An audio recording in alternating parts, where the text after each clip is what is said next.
Наурыздың басы болатын. Балалар үйінің атаманы Даян кешкі тамақтан кейін Фарит екеумізді өзіне шақырды. Оған тағы не керек болды екен? Біздің енді ешқандай бүлдірген нәрсеміз жоқ сияқты еді. Сендерге маңызды тапсырма бар, деді Даян. Өздерің білесіңдер, 8 наурыз жақындап қалды. Маған жақсы көретін қызыма сыйлық алып беру үшін ақша керек. Сендер ақылды, қысылған кезде тез жол тауып кететін балалар болған соң осы жерге шақырдым. 2 күн қалды, маған 50 рубль тауып беріңдер. Оны біз қайдан табамыз? Деп таңғалдым. Ол сендердің жұмыстарың. Қарызға аласыңдар ма, ұрлайсыңдар ма, еңбек етіп табасыңдар ма? Егер 2 күннен кейін 50 рубль болмаса, өз обалдарың өздеріңе. Мен бәрін айттым. Іздеңдер, ойланыңдар, деді де төсегіне керіліп, созылып жата кетті. Барыңдар. Тағы да мына Даян. Ол бізден мықтырақ, сондықтан соны пайдалануда. Сабақты нашар оқиды, кішкентайларға әлі жеттік көрсетеді. Ана жолы маған істегені анау. Енді міне, ақша талап етуде. Тәрбиешіге айтсақ, одан да қиын болады. Айтып қойғанымыз үшін ұрып тастайды. Басқа балаларды да саған қарсы қойып қояды. Сонша ақшаны қайдан табамыз? Мұндай соманы ешкім бізге қарызға бермесі анық. Ұрлыққа өлтірсе де бармаймын. Ертеңінде мектептен кейін дүкенге бардық. Сұрасақ, біреу-міреу беріп қалар, деп Фарит ұсыныс айтты. Біреулер кіреді, біреулер шығады, ақша сұрауға ұялдық. Сөредегі заттарды көрген болып, біз дүкенде ұзақ айналсоқтап жүрміз. Орталық көшедегі бір әйел дүкенге 2-ші рет айналып келді. Бізді қайта көрген ол таңданысын жасыра алмады. Тұз алуды ұмытып кетіппін. Қайта келуге тура келді, деді сатушыға. Ал мына балалар әлі тұр. Иә, тұра берсін. Олар маған бөгеп жасап тұрған жоқ. Сатып алушы бізден сұрай бастады. Сендер біреуді күтіп тұрсыңдар ма, балалар? Жоқ, ешкімді. Ол біз тәттілер сатып алғысы келіп тұр деп ойласа керек. Бізге 10 рубль берді. Алыңдар, бүгін жұма, садақа беретін күн, деп жомарт әйел тоз сатып алды да дүкеннен шығып кетті. Бұл 10 рубльге біз қалай қуанғанымызды сөзбен жеткізуде қиын. Енді 40 рубль тапсақ Даяннан құтыламыз. Балалар үйіне қайтып бара жатып тағы 2 рубль тауып алдық. Қалтада енді 12 рубль жатыр. Бүгін жолымыз болды, деді Фарит ақшаны тағы да санап. Досым, біздің жолымыз болғыш екен. Иә, егер жақсылап тырыссақ, ертең мүмкін 50-ге жеткізерміз. Келесі күнгі дүкенге кірмедік.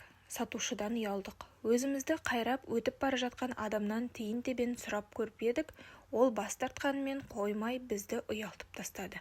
Өскенде ешкімнен ақша сұрамайтын боламын, деді Фарит. Өзім еңбектеніп көп ақша табамын. Біреу-міреу қарызға сұраса берер едім. Дүкеннің маңында жүріп бір кезде Фарит жақсы бір ұсыныс айтты. Ильяс жоғарғы көшелерде қар еріп жатыр. Сол жақтарға барып көрейік. Егер біреу-міреулер тиындарын жоғалтып алса, қардың астынан шыға бастаған шығар. Досым жақсы ой айтты. Біз жоғары жақтағы көшеге қарай бағыт алдық. Ойлап көрші, біреу көшеде келе жатып аяғы тайып құласа, қалтасындағы ақшалары жерге шашылады.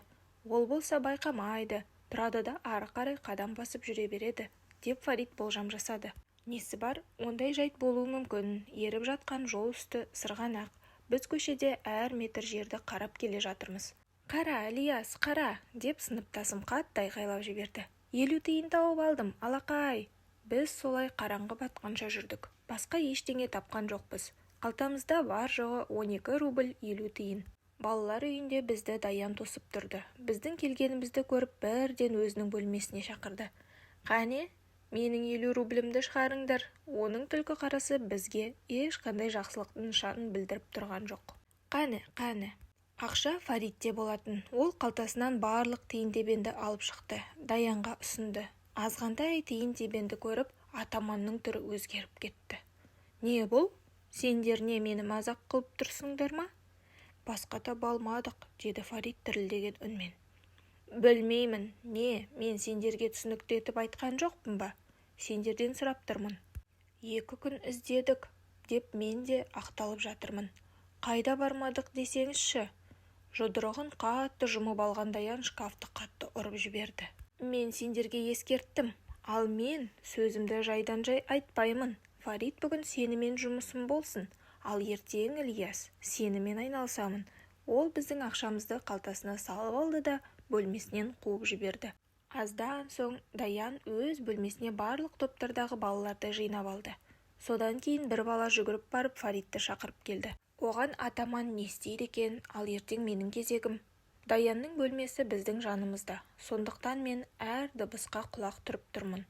Егер досымды ұра бастаса, тәрбиешіге қарай жүгіру керек болады. Көп замай терезенің түбінен дүрс ете түскен дыбыс естілді. Басым! Не істерін білмеген ащы дауыс шықты. Өлдім! Жүгіріп барып терезеден қарасам, Фарит қардың үстінде жатыр. Бірден оған қарай жүгіріп түстім. Сыныптасым ауырғаннан жерде домалап жатыр. Фаритті тумбочкаға отырғызып қойып, екінші қабаттан лақтырып жіберген екен. Ғимараттың жанындағы қар әжептәуір еріген болатын. Кешке қарай ол маңның бәрі мұзға айналған еді. Досымды көріп, оның басы қан екенін аңғардым. Денем қалшылдап Фаритпен бірге жыладым. Есік алдында жүрген басқа балалардың көмегімен оны медпунктке апардық. Ол жерде медбике басын таңғышпен орап берді де, үйленгеніңе дейін жазылып кетеді, деп қалжыңдады. Фарит түні бойы ұйықтамады. Ол төсекте дөңбекшіп жатты, кейде тұрып жүруге тырысты. Таңға дейін көз ілмеді. Оның бетінде қан сөл жоқ еді. Таңғы астан ол бас тартты. Даян бәріне ештеңе айтпаңдар деп ескертіп қойған. Кім айтып қойса, онысына өкінетін болады, деген еді. Мен бәрібір болған оқиғаны Раиф апайға айтуға бекіндім. Ойдан шығарма, үнемі сендер Даянды жамандап жүресіңдер, деп өзіме ұрса жөнелді. Фарит мектепке бармады. Басым айналып жатыр, Ильяс, тұра алатын емеспін, деді ол жасын сүртіп жатып. Тәрбиеші Раифа апай оны тыңдағысы да келмеді. Сабаққа бармау үшін әдейі істеп жатырсың. Түрің жап-жақсы, болды, өтірік істеме. Бірнеше күндер өтті. Менің көңілді күліп жүретін досымды бейне бір ауыстырып қойғандай. Тамақ жегісі келмейді. 2 қасық жейді де ыдысын итере салады. Оған бас ауруының дәрісін беріп мектепке баруға мәжбүрледі. Шекем ылғи ауырады, басым үнемі айналып тұрады, дейтін Фарит. Бірақ оның сөздерін ешкім тыңдамаушы еді. Сол күннен бері 1 апта өтті. Мектепке баруға қалай мәжбүрлесе де, досым енді бара алмайтын болды. Күні бойы төсегінде жатады. Ешкіммен сөйлескісі келмейді. Мен оның жанында отырамын, кейде су ішкізем. Міне, Фариттің дауысы шықты. Мүмкін жазылайын деген шығар. Ильяс, сен маған қонаққа келесің бе? Мен абдырап қалдым. Мұны қалай түсінуге болады? Біз бір үйде, бір бөлмеде тұрамыз ғой. Әне, тура қара, ана жаққа қара, деп төсегінде жатып бір нәрсені саусағымен нұсқады. Көрдің бе? Менің үйім қандай әдемі, ауласында көлік тұр. Құдайым-ау, Фарит өз-өзімен сөйлесе бастады. Қайдағы үй, қайдағы көлік? Мен бірден медбикені шақырдым. Фарит болса ары қарай бірдеңелерді сөйлеп жатыр. Медбике досымды ауруханаға алып кетті. Фариттің беті көкпеңбек болып кеткен еді. 1 ай өтті. Ол болса ауруханадан әлі келген жоқ. Апай, Фарит қашан келеді? Деп мен күнінде сұраймын. Сен мені сұрағыңмен әбден мезі қылдың. Не, онсыз өмір сүре алмайсың ба? Келмейді ол, деп бірде Раифа апай кесіп айтты. Оны басқа балалар үйіне ауыстырды. Маған үстіме мұздай су құйып жібергендей болды. Басқа балалар үйіне қалайша ауыстырады? Фарит келіспейтін еді. Біз балалар үйінен кеткен соңда дос болып қаламыз деп серт беріп едік қой. Ол Флюра тәтенікі сияқты үй саламын дейтін. Бір-бірімізбен отбасы болып араласып, қонаққа барамыз деуші едік. Фарит өзімнің дүкенім болса деп те армандайтын. Егер Раиф апай шын айтып тұрса, онда біздің арманымыз орындалмайды. Мен енді оны қайдан табамын? Тәрбиешінің сөзінен кейін өзім келе алмай ұзақ жүрдім. Сенбеймін. Бәлкім одан құтылу үшін өздері бір жаққа жіберген шығар.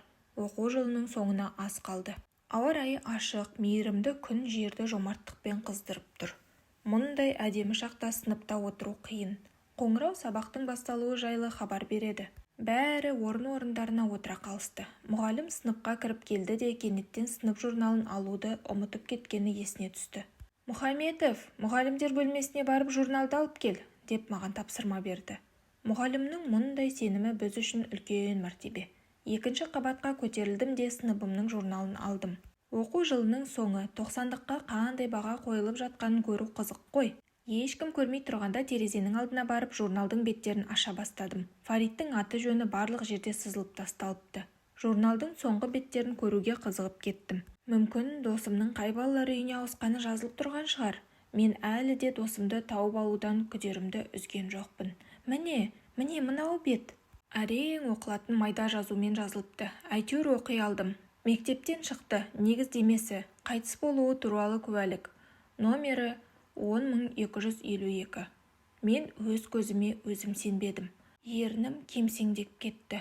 Не? Фарит өліп қалған ба? Ыстықтап демалуым қиындап кетті. Басым қатты айналып құлап түстім.